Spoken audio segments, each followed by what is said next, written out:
All right, here we go. Let's talk about eyesight.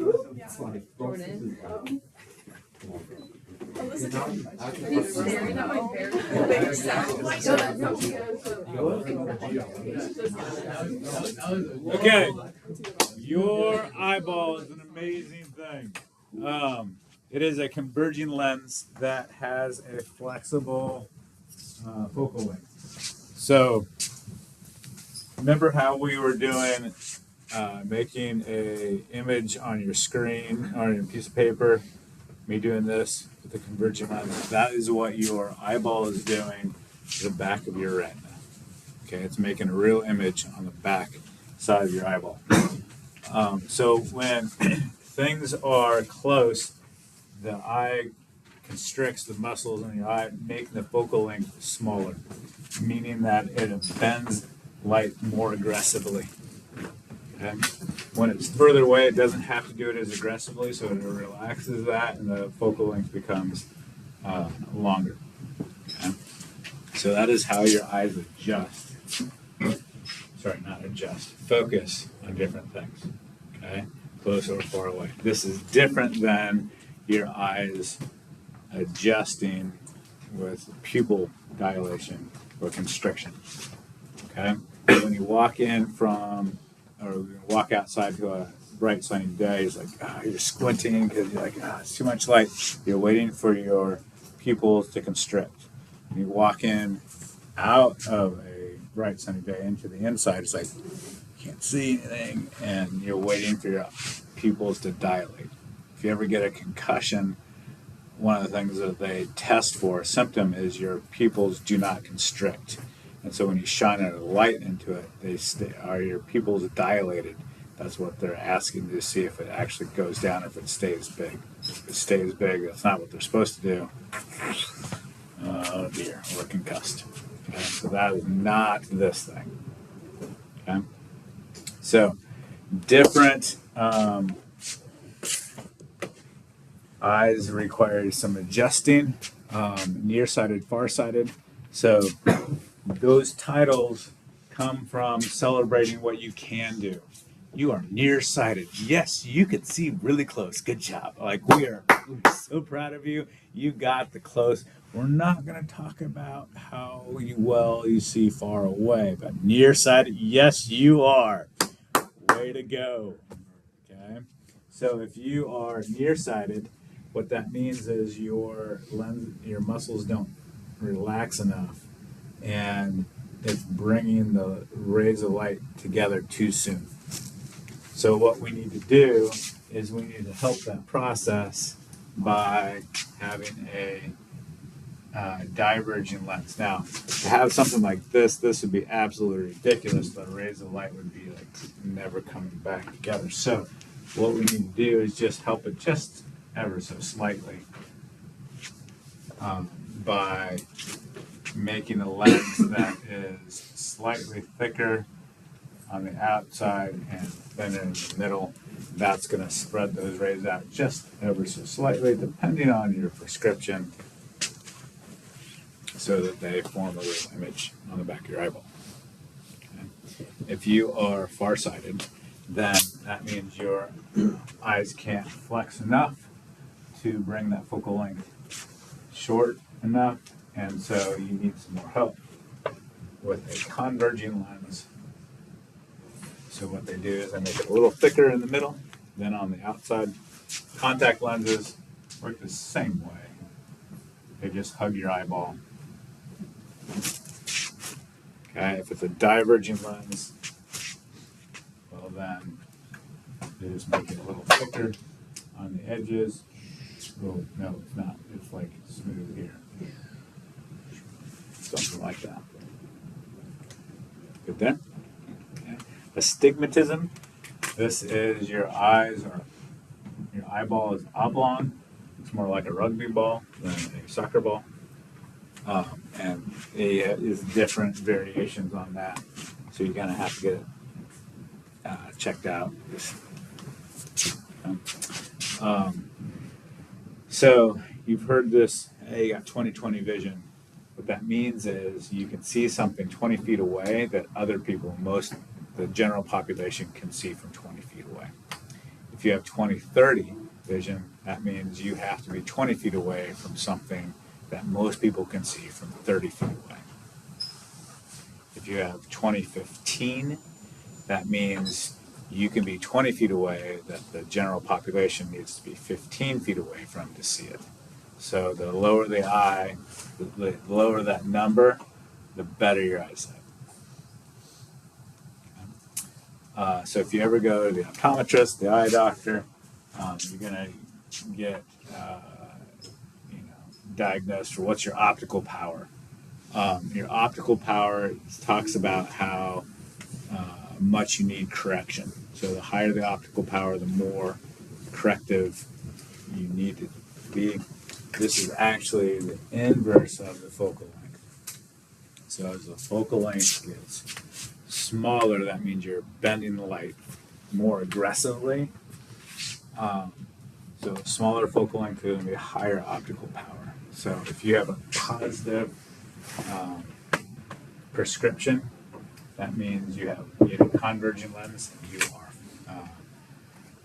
you are farsighted. If you have a negative optical power, you need a diverging lens. Or nearsighted. Well, bifocals. So back in the day, my grandparents had bifocals, and you could see the different lenses. Like there was a line. There's like, hey, that's for reading, and this is for looking at distance. Now they kind of just blend it, and just as a. So this is, for nearsighted. This is adjusting for farsighted. So that's why you get people like adjusting to see which part of the glasses to look through. Good with that? All right. So that's, if you ever heard like optometry, there you go. That's all right.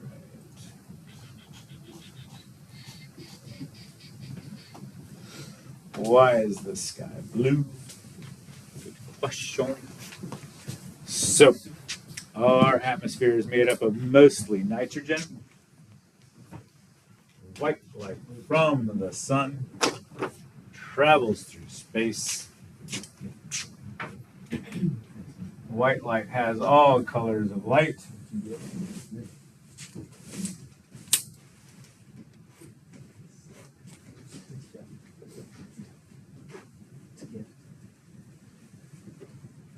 Okay. Now, our atmosphere is made up of mostly nitrogen gas. Nitrogen gas happens to resonate with, has a natural frequency that matches blue light. So when blue light from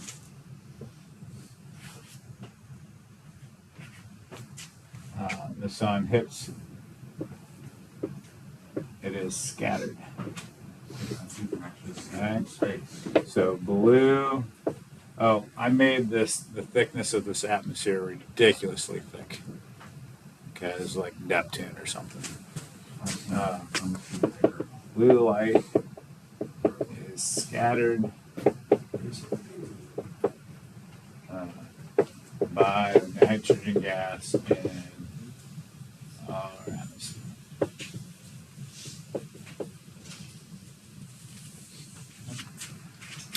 And so that is why the sky is blue, because most of our atmosphere, the majority of the molecules in our atmosphere is nitrogen, and it resonates with blue light and scatters it is the verb we use.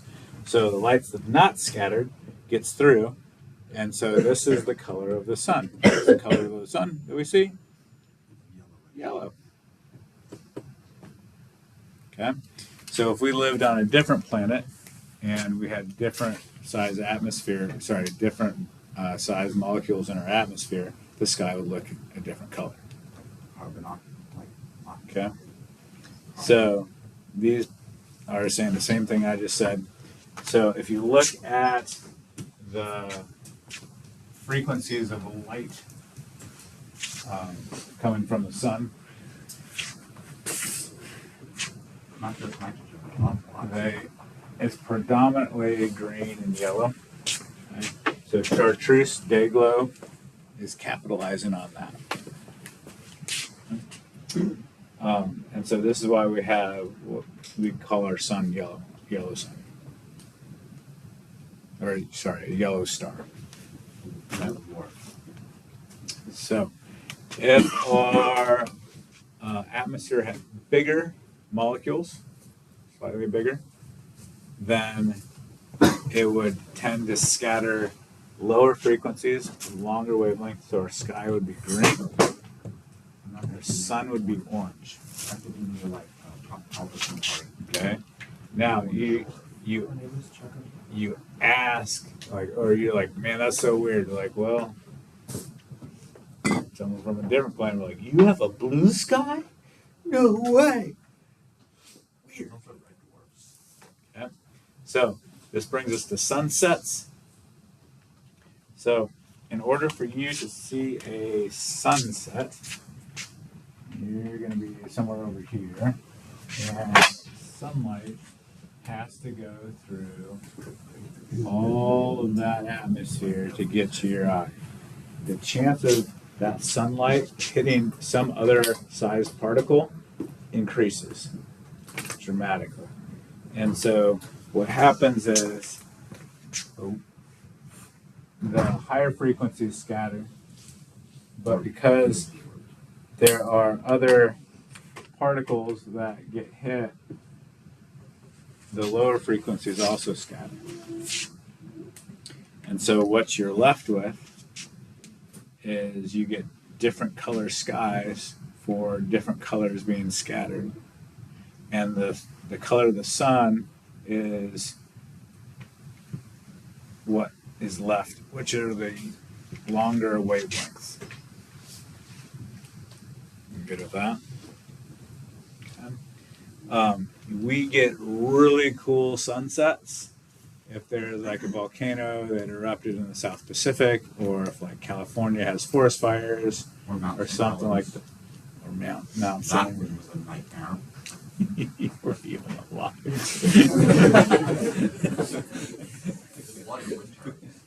I remember that one. Yeah, I was in elementary school. All right. So does that make sense? Okay. Harvest moon or blood moon, this has the same effect. The moon is red when it's near the horizon. Or between the Earth and This is true as well. Earth is like in front of the sun. So it will turn white as it comes up into the upper, like away from the horizon. So white clouds are white because they have a bunch of different sized particles, dust, smoke, like whatever, and so it scatters all frequencies, so they look white.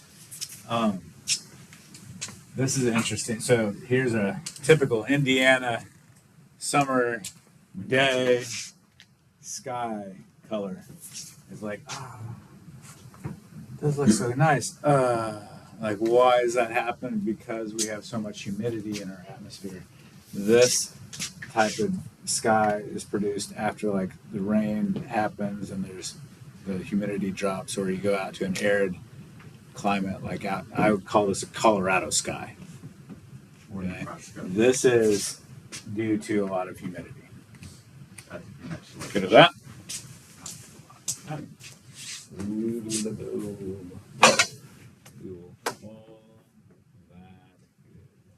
I noticed one of the questions you put on the green star. What is that? A strange star from the quasar? What happened? What is that star made out of? Copper? Maybe. Essentially, that's what copper is. Green. Yep, that's